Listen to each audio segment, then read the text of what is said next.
If there's one question that you dread the most when it comes to job interviews, it's this. What is your expected salary? That's what we're going to talk about today.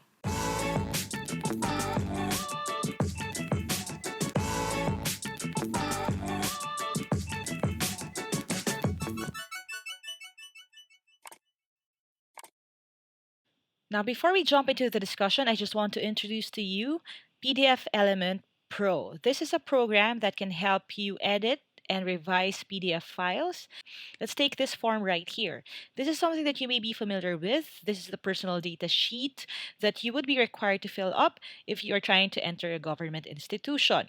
And you can actually turn this into an editable form by using the form function. You can set up text boxes like this that would help other users to just fill in their information. So instead of having to write on top of it, you can insert text boxes or text fields. And then once it's saved, you can actually preview it and then just type your full name in the box. This will help you, especially if you're like me and you struggle with your handwriting. Setting up text fields like this will also enable you to save this as an editable form and then send it over to other people who would need this as well.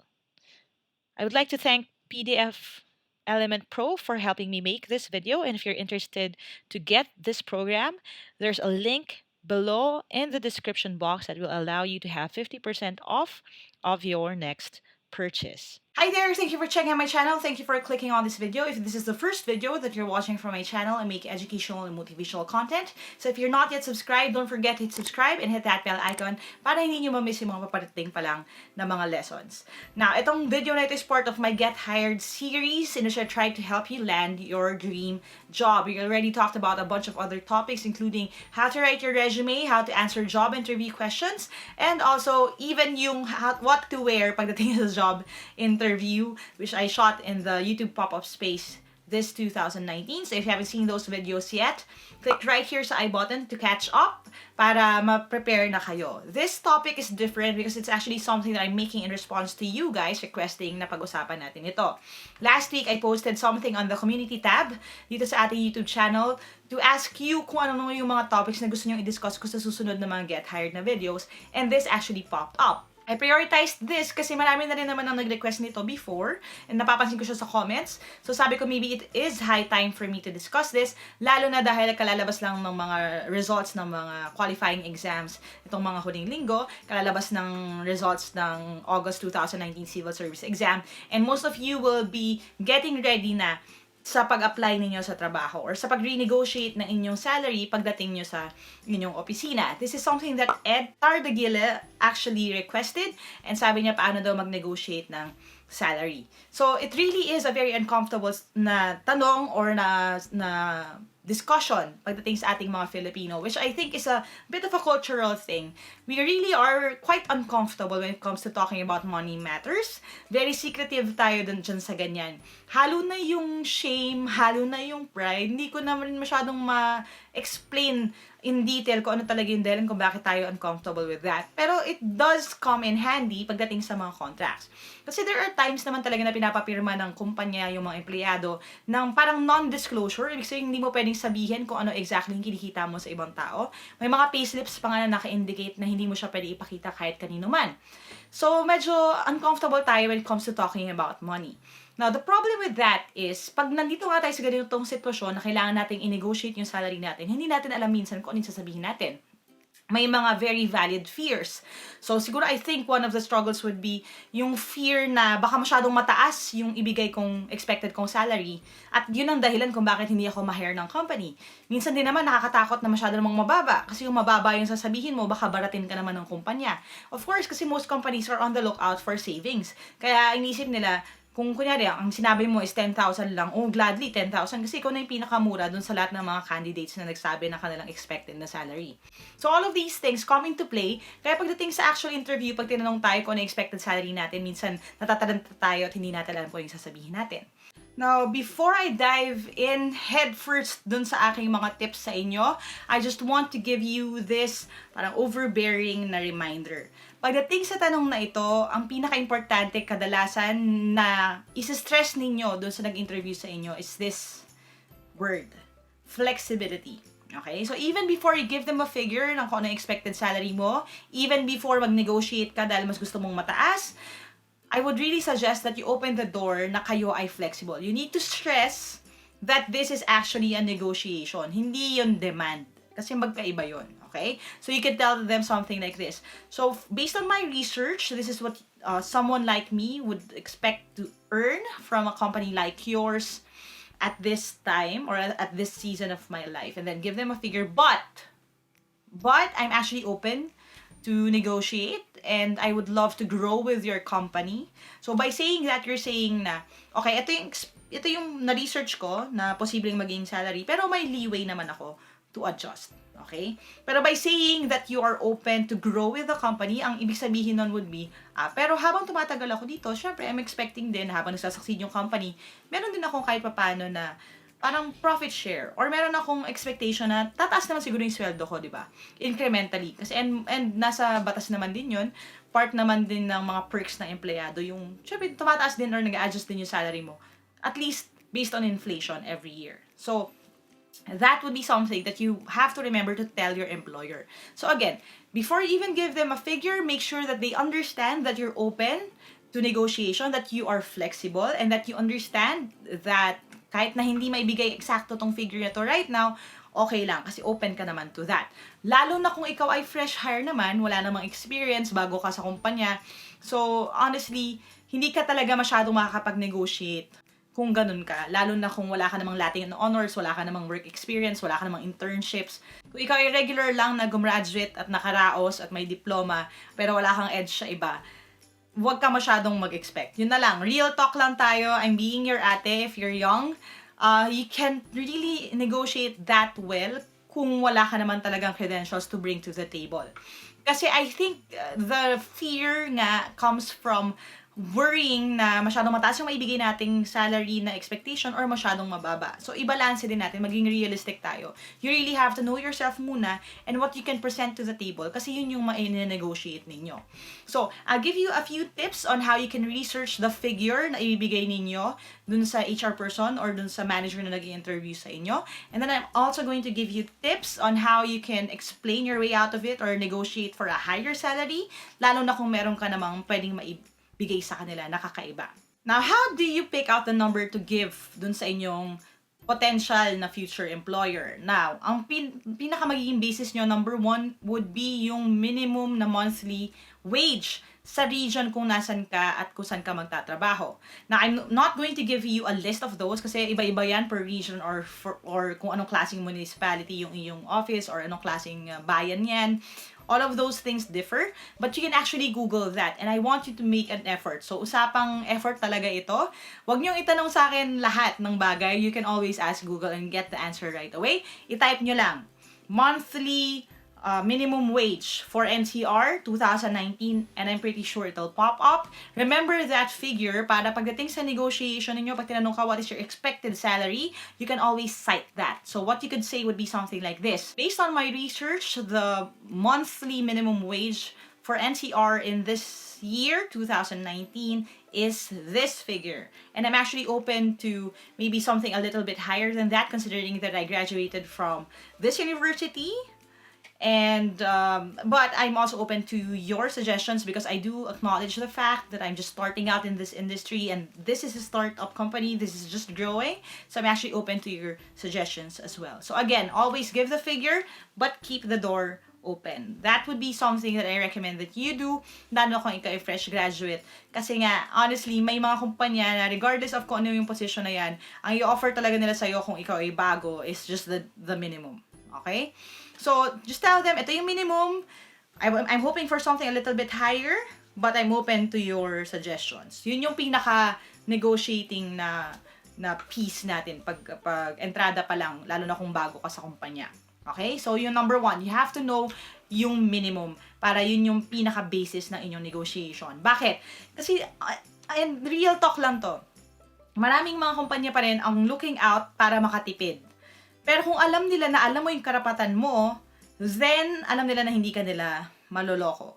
And honestly, nasa sa inyo na yan. Kasi meron talagang mga hindi gumagawa ng tamang practices na ini-negotiate pa rin nila yon na parang, ito lang kasi kaya namin ibigay sa iyo, hindi namin kaya ibigay yung minimum sa inyo eh. And ibibigay nila yung bola sa inyo na kayo magdedesisyon. Parang, ikaw pa ngayon yung desperate kasi nagharap ka naman talaga ng trabaho kung tatanggapin mo yung ganong klaseng arrangement. And in my field, one of the things that I'm most passionate about is educating people sa karapatan nila as an employee. So it really is up to you. Maraming tao ang nagtitiis sa mas mababang sweldo dahil nagigain lang ng experience or dahil meron namang expectation na mapapromote sila further down the line. Pero kung hindi, depende yan talaga sa'yo. Kung ano yung pangangailangan mo. I would like to think na walang naluloko or walang binabayaran ng mas mababa sa minimum, pero hindi talaga yan ang realidad ng buhay. So it really is up to you kung ikaw yung tipo na medyo desperate ka na, talagang kailangan mo lang talaga ng trabaho, papayag ka sa ganung setup. Pero ideally, kung ako yung makakapag-control ng mga bagay-bagay, I really wouldn't support that. But again, real talk to, so it really is up to you, no? Nakaka-heartbroken lang talaga minsan isipin yung mga ganon. So again, start out with the minimum and then negotiate pataas. Now, what else can you do? You can actually ask someone from the company kung ano talaga yung starting rate nila. So, kung sino man ang nag-recommend sa inyo sa company na yan, whether that be your kamag-anak, kaibigan, kapitbahay, sino yung nag-invite sa inyo na mag-apply sa company na yon, ask them, Fred, ano ba yung starting salary mo? Can you give me a range? Kahit na hindi nila sabihin yung exact figure, yung range lang. So, nasa 15 to 18,000 ba? 18,000 to 20? Ano yung range ng salary mo nung nagsisimula ka pa lang sa ganitong parehong posisyon? That would be the ideal situation kasi makikita mo na talaga yung talagang culture ng kumpanya na yon. Ano talaga yung willing sila na bayaran for that same position. Okay? And maybe just a little adjustments lang for inflation kung matagal nang katrabaho dun yung tao, no? Pero at least meron kang range ng pwede mo i-present dun sa boss. Now, how can you phrase that dun sa nag-i-interview sa inyo? You really have to stress the fact na ito ay nanggaling sa inyong research. Now, you don't need to say naman kung sino nagsabi sa inyo. And in most cases, again, kung pumirma sila ng kontrata na hindi nila pwede yung sabihin, you will actually put the person in trouble, no? So, ano yung talagang pagkakasabi na pwede nyong gawin? You could say something like this, Ma'am, based off of my research, someone working in the same position in a similarly sized company as yours can expect to earn about 18,000 per month. But again, I'm very open to negotiation. I know that this is a growing company and I'm ready to grow with you. So again, ganun pa rin yung setup natin. Research, figure, open door for negotiation. Okay? Para alam nila na hindi ka naman sobrang inflexible. Now, what else can you do? Kung wala kang kakilala sa kumpanya na with the same position or wala talaga magsasabi sa inyo, hindi mo talaga alam kung ano yung gagawin, you can always turn to Google. Okay? You can just type in sa search bar, Admin Assistant Philippines Salary. And magpa-pop up na yan based on a couple of websites. And I'm not going to endorse any of them right now. You can actually just Google it. Tingnan nyo lang. Ang akin lang talaga best practice would be to look at yung pinakamababa and yung pinakamataas na makikita mo for the same na job title, and then i-average mo lang yung dalawa yun, makuha mo yung gitna. Yun yung figure na ibibigay mo sa boss mo. So, kung type mo, Admin Assistant Salary Philippines 2019, tapos ang lumabas na pinakamababa is 14,000, na pinakamataas is 18,000.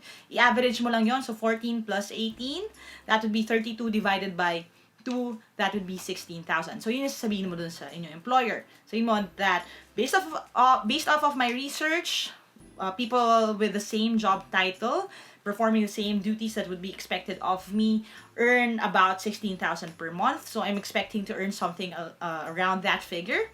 But again, I'm very open to negotiation and I'm open to growing with your company. So, I'm open to hear what you could offer me.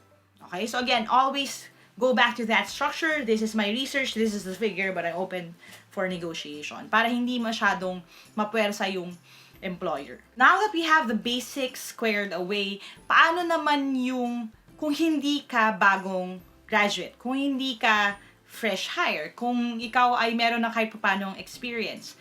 Now, a good na marker would be, ano ba ang kinikita mo sa dati mong kumpanya? So, for example, if dati ka ng nagtrabaho for, sabi natin, 2-3 years sa ibang kumpanya, sa competing company, ano yung salary mo nung umalis ka sa kumpanya?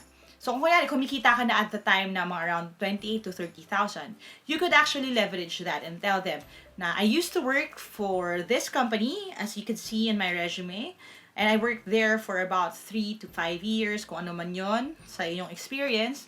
And when I left the company, I was earning about 30 to 35,000 monthly. So, I'm expecting to earn something around that figure, something very near to that figure. But again, I'm very open to negotiation. So again, yun pa rin yung structure natin, pero this time, ang research mo is more solid kasi it's already based on your personal experience and you are actually kahit papaano parang telling them na, alam mo, yung dating kumpanya ko, willing sila magbayad sa akin ng 35,000. So, siguro naman, 'di ba? Kasi I'm going to be bringing the same set of skills and the same experience sa inyong kumpanya, then you may be willing to pay me the same amount. So again, it's really very valuable to have previous work experience. So kung kaya hindi ka na talaga fresh grad, meron kang 5 years na experience before, what you could tell them would be something like this. So from my research, someone in the same position would usually earn about 16,000 pesos. But since I bring 5 years, 10 years of experience to the table, I'm actually expecting to earn a little bit more than that. Because I would be pit against my younger contemporaries, and I already have a huge dearth of knowledge that I can bring to the table.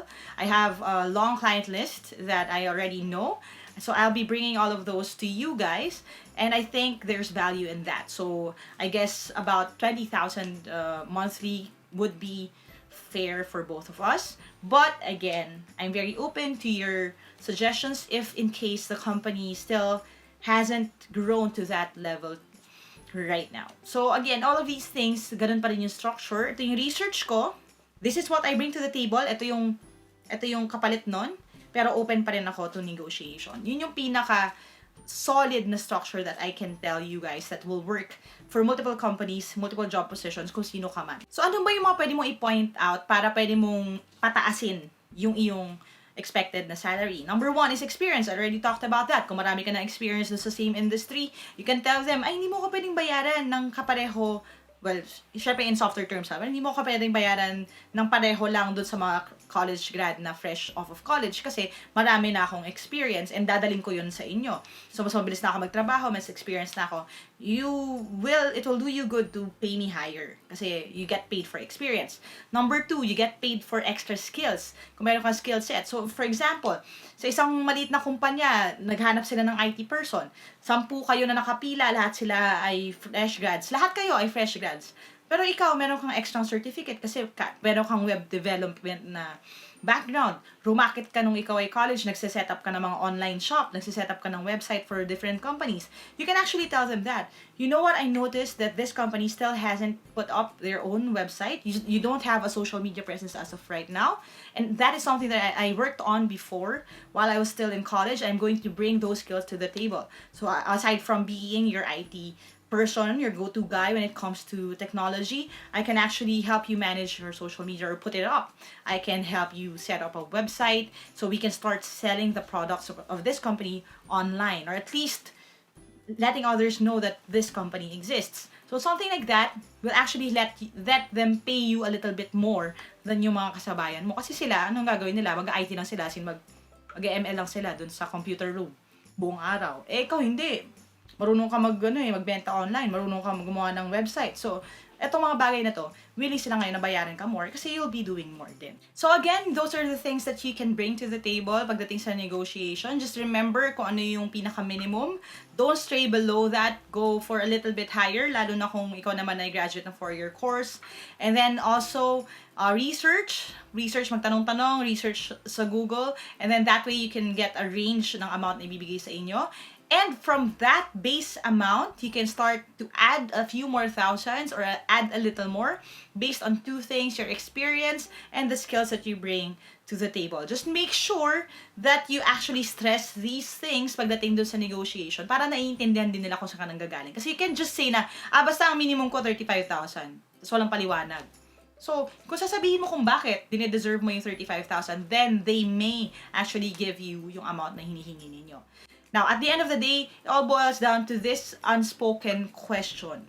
How much do you really need this job? Ikaw ba ang mas nangangailangan doon sa trabaho o sila yung nangangailangan sa'yo? Kasi ano yan yan talaga yung tanong na hindi direktang pinag-uusapan. Pero when it comes to negotiating and when it comes to asking questions or sa mga job interviews, yun talaga yung pinag-uusapan doon Now again, real talk ito and sasabihin ko lang sa inyo based off of my experience. Kung ikaw kasi ay fresh grad, again, wala kang background, wala kang skill set, wala kang anything else, it's really hard for you to negotiate a salary that's higher than yung normal na binibigay nila. But you can actually get away with it when it comes to personality, humility, openness to learn. Kasi kung maiintindihan nila na itong batang to, iba to sa iba kasi tama yung attitude niya, maaga siyang dumating siya na prepared, willing siya to learn, masarap siya katrabaho dahil masarap siyang kausap, then that person would actually want to work with you. Ang pinaka masarap sa feeling is if na-feel mo na yung kausap mo is actually selling the company. Yung siya na yung nagsasabi na, ay, pag pumasok ka dito sa amin, maganda yung benefits, ganyan-ganyan. Pag ganun na yung narrative, medyo alam mo na okay, makukuha ko na itong trabaho na ito, mas malamang sa alamang makakapasok na talaga ako sa kumpanyang ito. So, ang goal mo talaga would be to express that you will be someone na pleasant to work with, to express na may dadagdag kang value sa company nila. And kapag nagawa mo ng maigi yung trabaho mo na yon, honestly, pagdating sa negotiation ng salary, that would be the fun part. And I've even experienced this before, when I was talking to someone, job interview. Tapos, yung boss nila, binigay sa akin yung blank na sheet ng paper. Tapos, sinabi niya talaga sa akin, sulat mo yung gusto mong sweldo. Babayaran namin kung ano man yung isusulat mo dyan. So, pero bago ka makarating kasi doon, you really have to know yourself, your strengths. You have to know how to talk to someone. You have to know how to present yung mga skills mo in a subtle way. You have to know how to tell your story and introduce yourself. Para alam nila na, okay, mas kailangan ko siya kaysa sa kailangan niya yung trabaho na to. Kasi pag narating niyo yung point na yon na naintindihan niyo ng employer ninyo, ibibigay nila yung salary na kailangan, na gusto, na hinihingi mo. Pero again, always be open dun sa posibilidad na hindi. And at the end of the day, you would have to make the decision kasi. Ano ba talaga yung figure na komportable ka, na willing ka to start? And ito yung advice ko rin sa inyo, just in case you've encountered having difficulties with this question.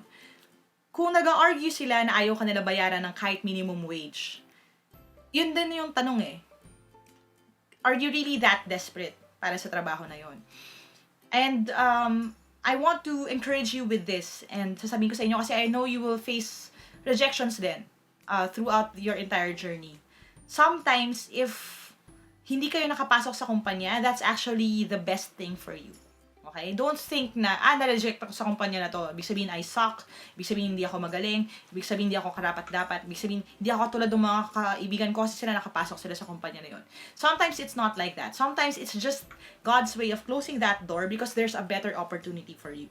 Okay? So, don't always think na kakulangan ko kaya hindi ako nakapasok sa trabaho na yun. Hindi naman laging ganun. Minsan lang, hindi pala yun yung tamang trabaho sa inyo. So, for example, nag-negotiate ka na minimum, ang pinaka-basic, dapat minimum a little bit higher. Sabi nila, ay, hindi kami nagbabayad ng minimum. Talagang, 200 per day lang talaga lahat ng empleyado namin. Huwag kang iiyak kung ma-reject ka sa kumpanya na yon. Bakit? Kasi hindi sila gumagawa ng tama. Hindi tama yung practice nila. So, do you really want to be involved in that kind of company? Or do you want to wait patiently for a door to open sa isang kumpanya na willing silang ibigay yung dapat naman talagang para sa'yo? Yun talaga yung tanong Okay? And it does seem painful sometimes to be rejected. Pero kung i-reject ka dahil lang doon, dahil gusto mo ng karapatan mo, dahil yun ang tama para sa'yo, hayaan mo na. Okay? Kasi I'd rather that you be part of a company that respects you than mag-adjust ka na mag-adjust for someone or for a company na hindi naman nila i-value yung work that you put in. Kasi mas masakit yun kung kunyari 5 taon ka na dyan, 10 years ka na dyan, ganun pa rin yung binabayad nila sa'yo. And I guess that's my real talk for you guys before I end this video. So I guess that's it for now. If you haven't subscribed yet, again, don't forget to subscribe and hit that bell icon for more. I'll be coming back to you math language lessons next.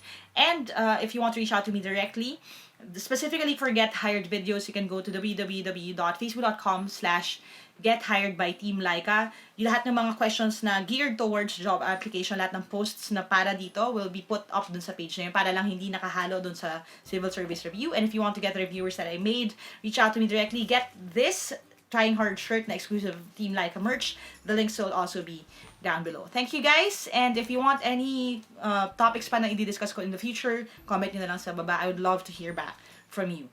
Thanks, and as always, and as we always say dito sa team, never stop learning. Aja aja, kaya niyan. I'll see you in my next video, and bye for now. Again, I would like to thank PDF Element Pro for helping me make this video. And if you're interested to download your own version, you can go to the link in the description box below to get it at 50% off.